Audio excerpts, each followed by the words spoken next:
Hello everyone and welcome to chapter 29 of this Flutter course. In the previous chapter, as you saw, we worked with our node service and we talked about streams and stream controllers. We have put in a lot of effort in our node service in order to talk with the database and kind of read from the database and cache the read information in our nodes member variable. So if you haven't watched the previous chapter, I highly suggest that you do that because moving forward with this course without having watched these chapters chronologically makes it quite difficult for you to proceed. So I'm going to build on top of the previous chapter as we've done with the other chapters as well. And in this chapter, we're going to basically start putting in place all the structure necessary in order for us to be able to display all the user generated nodes in the nodes view. Okay. So as you can see, we have almost everything in place. There are a few functions left to do. We also in this chapter, we're going to talk about future builder and also stream builder. And I don't think we've talked about stream builder before. We talked about future builder. So that's going to be an exciting new thing to talk about in this chapter. All right. So I've talked about this in the outro to the previous chapter that what we need to do in this chapter right now in chapter 29 is to allow the user to go to the notes view, and upon going to the notes view, we're always going to make sure that that user exists in our database. Now you see we have Firebase right here, and our user has, upon coming to the notes view, that user must have logged in with a verified email address. So that user exists. We know that that user exists in Firebase and has a verified email address, but that user might not exist in our database. Remember, we're going to store the user generated notes in our database and hook them to the user who created those notes. Okay, so upon going to the notes view, we always need to make sure that that user exists in the database. And the way to do that, if you remember, let me just bring the code. You don't have to try to remember that. So let's go into our notes service. You can see we have a function called get all notes, but we don't have any functionality at the moment to, for instance, give us the notes for a specific user. So if we want to do that, if you want to, for instance, grab all the notes for a specific user, then we're going to go with that user's email address. Because if you look the way our application is working with the current user, you can see we're working always with auth service. So we're not going through Firebase directly. And our auth service also has an auth user. So let's have a look at our auth and have a look at auth user. And you'll see that our auth user only has one flag that just says is email verified. So how do we go and call this function, which is called get or create user on our node service, where we don't actually have an email address for our current user? And that's what we need to do. We need to go ahead and add an email field to our auth user. So as the caption indicates here, we need to add this field to our auth user. Okay, so I'm going to change the screen layout a little bit so you see it better. And let's go ahead and add a new field in there. I'm going to have a look at my notes also. Auth user. So, and add a new field in here, and we just call it final string email, just like that. And get help from your editor in order to add the email field, add final field here. So this is also going to be a required parameter like this, and I'm just going to make it required like this and a comma at the end to get the formatting done. And here, where we're actually creating our instance of auth user, what we're going to do is to say we return an auth user, and the email is already actually in the Firebase user. Let's go to the Firebase user and look for email. You see there is a getter called email. Okay. And the thing is that this email getter is optional string. So what we need to do is just to make it optional, maybe in our auth user as well. Okay. So in here then, where we create the auth user, we're just going to say the email field is equal to user email, and put a comma at the end here and a comma here as well to get the format going. So all we did in here, we said that our auth user has an optional string as its email, and that email string is read from the Firebase user. That's all. Nothing complicated. All right. Okay, what we need to do then is to, as the caption indicates, go to our notes view and grab the, let's go, notes view here. And we need to then read the current user's email address. Okay, so what we're going to do is saying that our auth user has an optional email, but we as an application developer are sure that because we're using email and password registration, we are sure that any user who ends up in the notes view has an email address. Okay, so that's an assumption we're going to make, although our auth user, which was, let's see if we can find it, auth user here, although the auth user says that I optionally have an email, but we're always going to say no, that email should exist because we're only at the moment using email password sign-in method. All right. So in order for this notes view to be able to make a call to the notes service and grab to create or get the current user, it needs an email. So let's go ahead and expose a functionality in our notes view, as the caption indicates, that grabs the user's email. So let's go in here, and I'm going to go to my notes view as well in my notes. All right. And what we're going to do in there is just to expose the user email. So let's just say string get user email. Let's get rid of this side explorer as well. And I'm going to say auth service Firebase. Oh, right. Auth service, I don't think it's imported. So let's actually see. Is it imported? Auth service. Yeah, it is imported. Okay, that's good. Dot Firebase. And this can't be equal. So that's why it's going a little bit crazy. Firebase. And then we're going to say current user. And you see this current user is now optional. But since we are the application developer and we're sure that if you end up in the notes view, then you should have a current user. That's what we've already made sure in the previous steps. Okay, so if you look at the login screen, for instance, in our login view, so I open the login view here, we're saying if the current user exists and is email verified is true, then go to the notes view. So then we can be sure that inside the notes view, we already have a user. Okay, so this current user in Firebase currently says optional, but we're going to unwrap it, force unwrap it. Okay. And then we're going to say email and force unwrap that too. All right. So that's what we've done. So now we get the user's email. Now, if you remember, inside our notes service, we had two really important functions, which at the moment are at the bottom of this class, which are called open and close, respectively. And what we need to make sure is that upon going to notes view, that our database is actually open. So we cannot continue to read stuff from various parts of our database if the database handle hasn't actually been created. So let's then go to our notes view. And in here, as you can see, this is the reason we made this notes view a stateful widget, in that we need to now hook into the two lifecycle events of our notes view to open our database upon the creation of this notes view, and then close the database upon it being disposed. So as the caption indicates, let's go and override the init state function in here. Okay, and what we're going to do in here, we're going to say now we want to basically have a notes service in our init state, and we also need to make sure that it is open. So let's have a look. Let me have a look in my notes as well. All right. So we need to open the database in there. So let's go and grab a hold of our notes service. So we don't have a notes service right now, but we're going to create that. So let's just say late final notes. So this is our notes view, undefined class notes service. Haven't we imported notes service? And we haven't. So let's just do that import right now. So this is our notes view grabbing a hold of an instance of notes service so that it can work with it. Okay. So let's go ahead and do that then. So we're going to go and say notes service is equal to an instance of notes service like this. And then we're going to say notes service dot open.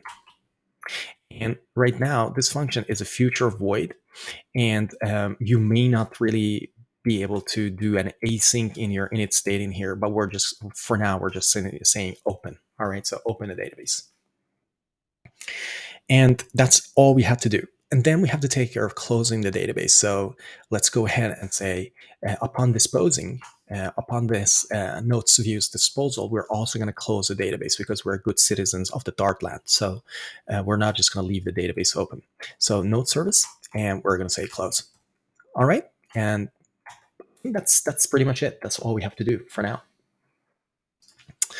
Okay, great stuff. Let's save this. And I'm also going to maybe bring a CRCPY here. And what I'm going to do then is to do a hot restart. And let's just log out. And then I'm going to log in with that user again, if I can spell. Pixolity. Fubarbaz. Horrible password. I've mentioned this before. Authentication error. Fubarbaz. It could be because this phone doesn't have Wi-Fi right now. So let's go in here, turn Wi-Fi on, and then I'm going to go back here. Android phones usually initialize their Wi-Fi stack quite fast. So now we should be able to say login, and we end up in the main UI of the application. So this open function has gone well. And I can see that we haven't had any exceptions thrown in the debug console. So that was open and close. So, so let's have a look in here. As you can see in the caption, right now what we're doing is that we're like issuing different functions in our, for instance, let's have a look at delete user. What it does is that it says get database or throw. And at the moment, this get database or throw, only thing it does is just make sure that this DB is available in there, but it doesn't make sure that that database is open as such. It just makes sure that there's a database instance in the node service.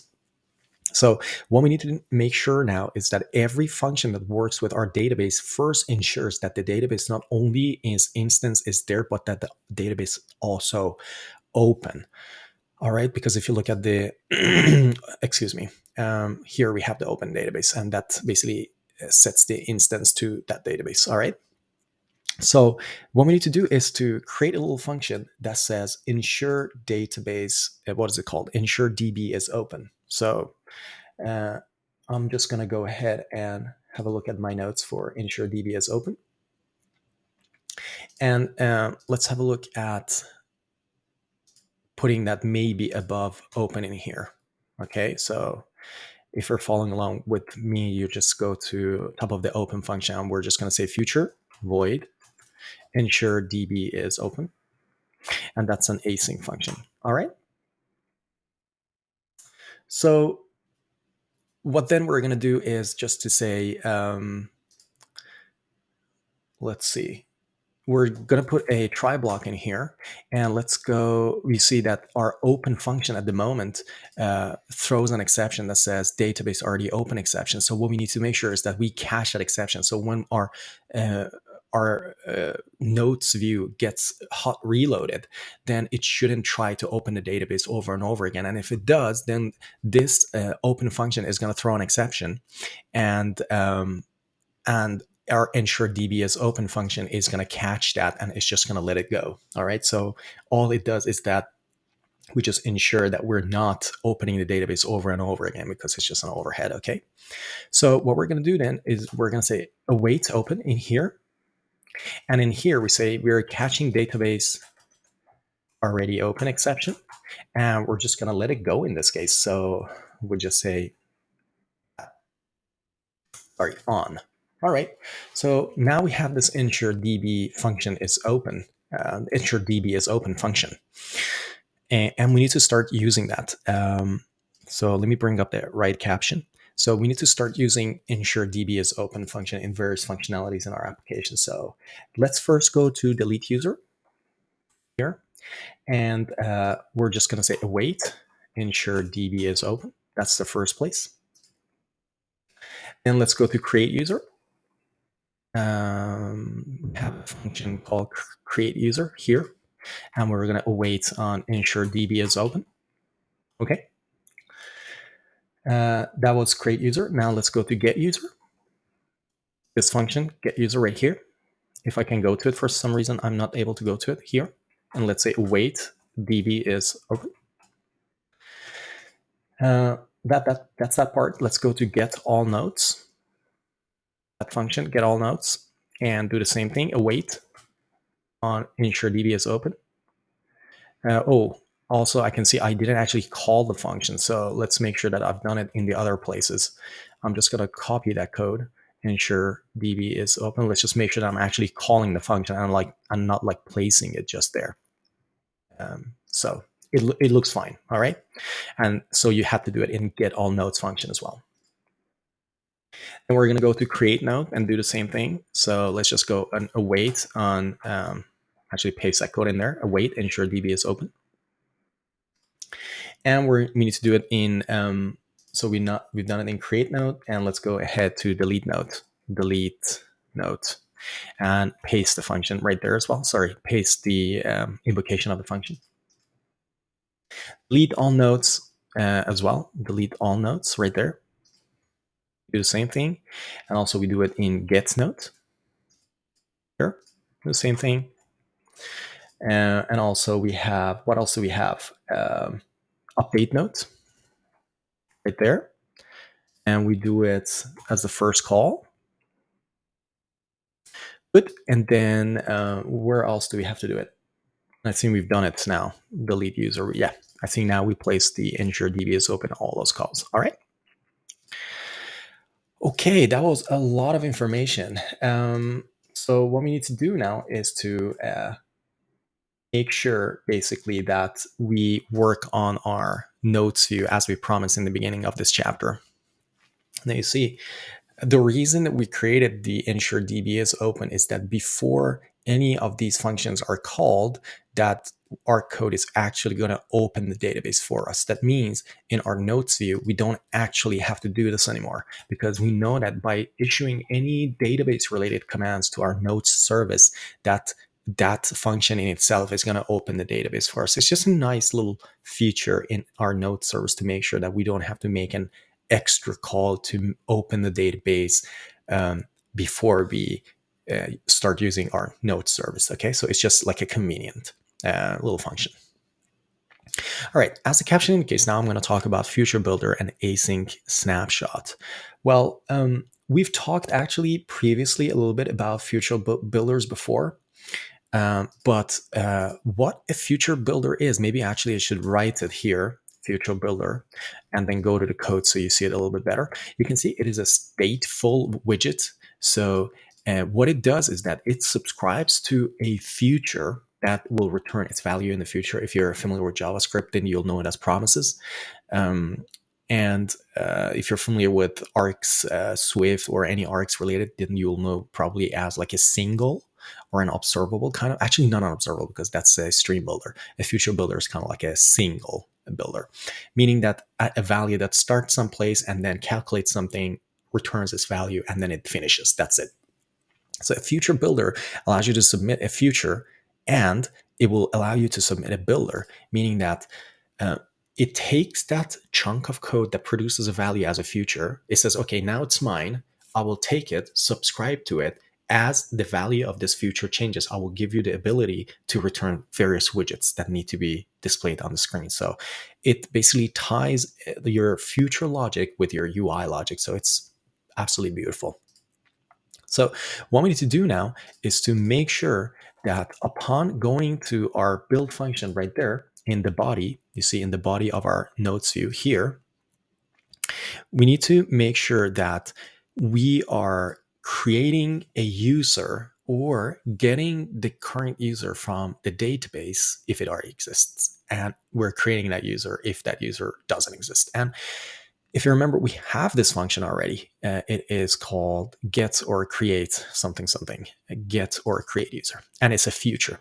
So we're going to create a future builder in our notes view that subscribes itself to the value that is returned by this, and then it will tell us about various updates. And these various updates are going to be provided to us as something called an async snapshot. An async snapshot is basically, as its name indicates, is a wrapper, as a snapshot around an asynchronous functionality, which is in this case our future of get or create user. So that's what we're going to do in our notes view. As you can see in the caption, we're going to now return a future builder in notesview.dart. And actually, that should say notes underscore view. So I'm going to fix the caption as well, so I don't confuse anybody, including myself. Notes view here. So now it's better. I apologize for that. So right now we have this hello world, but we're going to change that so it returns a notes view. So I'm going to say, sorry, a future builder. So let's say we now return a future builder. And now it says, okay, there are two parameters that we have to provide. One is the future. The other one is actually the builder function. So the builder, the future in itself is going to be, you see the future is our notes service, get or create the user, and the email, if you remember, is the current user's email address, which we created a getter for called user email. So let's go put that in there, user email. And then you can see it's still complaining, saying that the builder function hasn't been provided. So let's go and say then that we have a builder function, and right there. And I talked about async snapshot because that's the parameter that you get in here. As you see, it's an async snapshot of object right now. But we're going to fix that. So let's then in here, let's then talk about actually this functionality right here. So after we get the current user or create a new user, if that user hasn't existed in our database, we also need to grab all the notes for that user. And we don't right now have the functionality to have like a stream of all the notes for the current user. We're going to add that soon. But as you can see in the caption, it says we can achieve this with our stream controller, which we've already placed like the groundwork for in our notes service.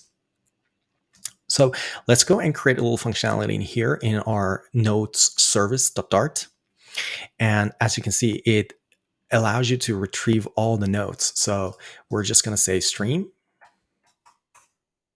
of a list of database note like that.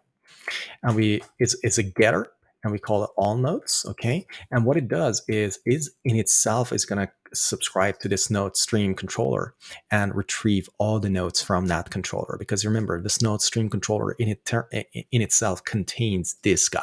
All right. So that's what we're going to do. We're going to say it returns the note stream controller stream. This actually note stream get all notes. So sorry, that was wrong. And stream. All right. So that's our getter for getting all the notes. Now what we need to do, now that we've created our, so back in notesview.dart, now that we have created our user, what we need to make sure of is that if the user could be created, then we are going to work with something called a stream builder that retrieves all the notes from the note service and then renders them on the screen. Okay. But we can't yet render them. We don't have any user generated content, and we also don't know yet how to render them. So first, let's take care of something in here. This snapshot in here, what we need to do is to say if snapshot connection state is connection state dot done, like this. If that's the case, then we're going to do some logic in here. So let's just say return a text of hello for now. Okay. Actually, we need to maybe switch this. So let's just say switch snapshot dot connection state. And I really like to get Visual Studio Code to complete the rest for me. So I don't like to write all the cases. So I'm just going to say command dot or on Mac or control dot on Linux and Windows and say add missing case clauses. And in the case of done, I'm just going to say return this text. Okay. So if the creation or the retrieval of the current user was completed, then just return this text hello. And in any other case, for instance, in the case of default, we're just going to return a circular progress indicator, just like that. Okay, then I'm going to put the case of done above that, like that. All right. Let's then do a hot restart, and I can see my strcpy kind of just crashed. So yeah, stuff like that happens sometimes, and that's okay. Let me go ahead and go back to this shell and say strcpy. Application is working fine. It's just that strcpy crashed. So I'm just going to say your notes will appear here now. Command S. Actually, my debug process has crashed as well. So I'm going to run the application now again. Hopefully this Gradle task goes fast because we've already compiled the application from before. So what we need to do, you see, we are now taking care of making sure that the user is created in the database if it didn't exist, or we're getting the user if that user exists in the database. But what we also need to do is to start listening to changes to this stream, which is in our node service called all nodes. And depending on the state of that stream, then we're going to build our user interface. All right. So in here, we're actually not going to return like a text of, yeah, your notes will appear here, but we're actually going to use a stream builder, which is very similar to a future builder, but it actually listens to changes to a stream. Okay. So, oops, did I just kill the application right here? So there we go. Your notes will appear here. So that seems to be working fine. So let's go in here and then say that we want to return our stream builder. I'm going to put this back. And before we do that, I want to explain this little thing that I've shown in the captions. What are the waiting and done flags in the connection state? You see, both a stream builder and a future builder work with something called an async snapshot, which is this guy. You see async snapshot. And this async snapshot can have various connection states. So if you go to connection state in there, and you can see we have none, waiting, active, done. All right. So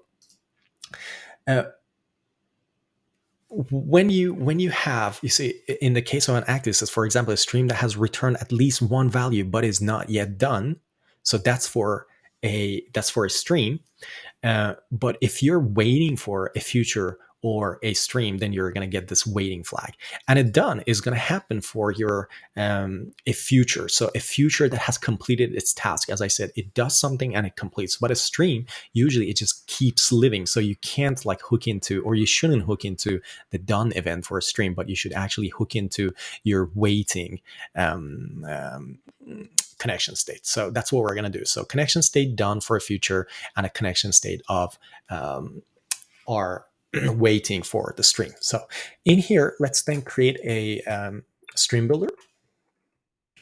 And our stream is going to be our node services, all nodes. Right here. So that's the stream itself. And then we need a builder. And let's get Visual Studio Code to complete that for us. Okay. And in the builder, what we're going to do is we're going to say switch snapshot connection state like this. Get Visual Studio Code to complete the rest for you. In the case of waiting, we're just going to say return const text waiting for all nodes. Okay. I'm going to remove the break from here. And in any other case, so in the case of default, we're just going to say return const circular progress indicator, just like that. So now you see if I command S to hot reload, then it just says waiting for all nodes to appear on the screen. So this is now like the skeleton of our application's nodes view, so that it takes care of two things. It gets the current user using his or her email address if that user already exists in the database, or creates it. So that's the future builder. And the widget returned by the future builder in itself is a stream builder. So the stream builder then calculates all the nodes and returns them from the node service. And then it has a connection state of waiting, which in turn right now is saying waiting for all nodes. And we're going to change this later so that it doesn't just return a text, it actually returns a list of nodes. All right. So now let's talk about something else before we wrap up this chapter. You see, at the moment, what we're doing is that we're saying our node service is a new service right here. So every time we go into init state, so if I command S in here, or if we did a hot reload or hot restart in here, actually hot restart, this I can see maybe that is the reason we're crashing the entire application, because we're creating a new node service. So that could be the reason. I can see hot restart is a little bit flaky right now. So that is pretty much the reason we're going to create a singleton. Now, if you're not familiar with what a singleton essentially is a pattern used in software development where you create a service, for instance, or a class instance, where that class instance is only one inside the entire application. Right now, any place in our app, we can go and create a new instance of node service. But if you think about it, the node service should only exist as one copy in the entire application. It shouldn't be like made new copies of this node service over and over again. So that's what a singleton is, and that's what we're going to do with our node service. So I see I have a little bit of problem with my captions, and I'm going to bring the next caption and I'll fix it. So let's go ahead first, and before I run the application, maybe we should fix this problem with our singleton. So let's go to our node service, and we're going to create a singleton. Now, singleton pattern in various languages, it differs from language to language. In Dart, is not as clean, to be honest with you, in my opinion, as it should be, such as it is in languages such as Swift. But it is what it is, and we need to kind of live with it the way it works right now. So the way that we do it, that we make our class node service a singleton, is to go ahead and first create a private constructor for our class. So we're going to say node service underscore just shared instance. And this is just a function name. It's just a private initializer to this class, okay? And what we're going to do then is we're going to say static final nodes service. So we're creating a shared instance, and we're going to say nodes service dot shared instance. So this creates that shared instance for us, but no one from the outside world is going to be able to then make a call to these two because they are, well, private. So now we're going to create a factory constructor. We're going to call it nodes service, just like that. And that is going to return the shared instance for us. So it's just a hack, to be honest with you, in my opinion, at least. It's a hacky way of creating a singleton, but that's the way it works in Dart, at least for now. All right, now we've created our singleton. So what we can do then is, we don't have to make any changes to this guy, to the init state, because right now it's making it's constructing node service, and we have changed that so that anyone who calls node service like this is actually coming to the factory constructor, which then in turn returns this shared instance, which in turn calls this private factory, calls this private initializer or constructor. So it's like a 3-layer deep in order to create a singleton. All right, well done. We could also try to run the application while all of this is going on, and I can bring up strcpy again. If it's doing any better, bring it up here. Okay, so we've done quite a lot of work. We've laid the groundwork for the next chapter. So now we have the ability to hook into all the nodes available in our database, which is being controlled by a stream and a stream controller. And we're we're able to display those nodes on the screen using this stream builder, which I'm trying to find right now, which is right here. Okay, so we've done quite a lot of work, and well done to you for sticking with me throughout this chapter. As is the tradition, we are doing in every other chapter. By the end of the chapter, we commit our work and also tag them. So let's go ahead and do that. I'm going to change the screen layout a little bit, get rid of strcpy. It has been a little bit angry with us today, this strcpy. Here's the screen layout, and I'm going to increase the font size a bit, and a new shell. All right. So in the previous chapter, we committed and tagged our work as a step 11, I believe. So if you say git tag, you can see we have up to step 11. Let's go ahead and say git status first. Yep, some files that have been modified. Then we add all the files, and then we say step 12 this time, and we push our changes. And then we're going to tag our work as well as step 12. And then we push our tags. Fantastic. Well done. Now, again, what we do in the end of every chapter is we talk a little bit about what we're going to talk about in the next chapter.